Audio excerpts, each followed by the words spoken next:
everyone, my name is Ira. I'm a student at Barrier Primary School, and I'm here to talk about trying one more time. Let me ask you all a question and answer truthfully. Have you ever had the urge to just quit? Don't worry, it's completely normal. We all face tasks that are hard, boring, or even tiring, which for our brains sometimes misuse discomfort as danger, so it drives us to stop.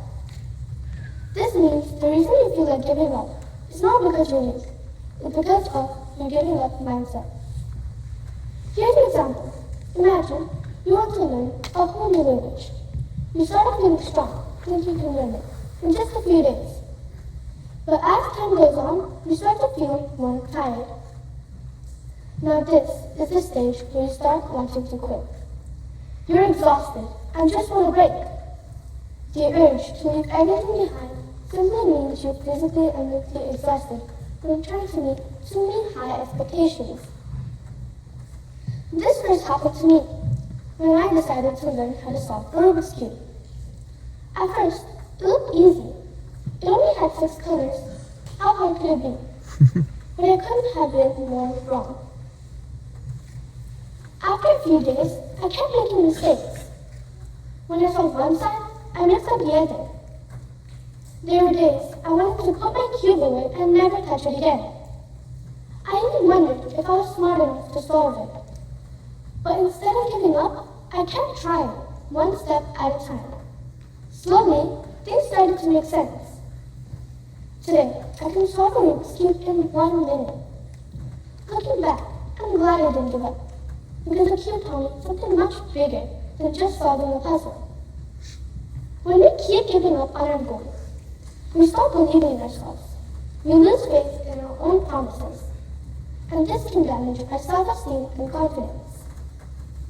Often, giving up once makes us much more likely to give up on our next goal too.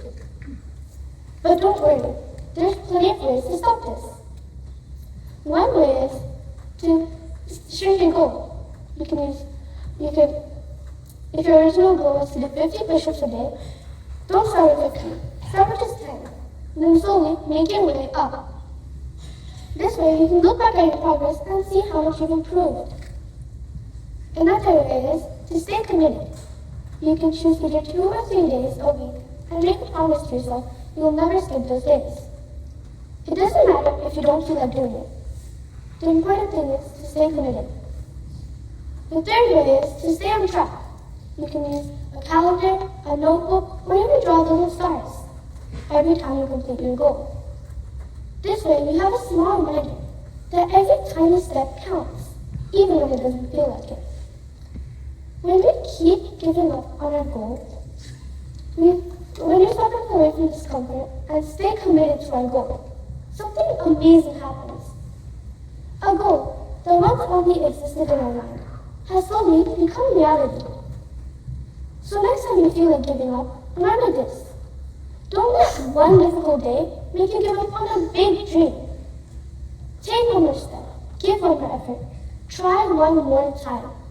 Because one more try is all it takes to change I can't into I can. Thank you. Well done, Maria. Thank you so much.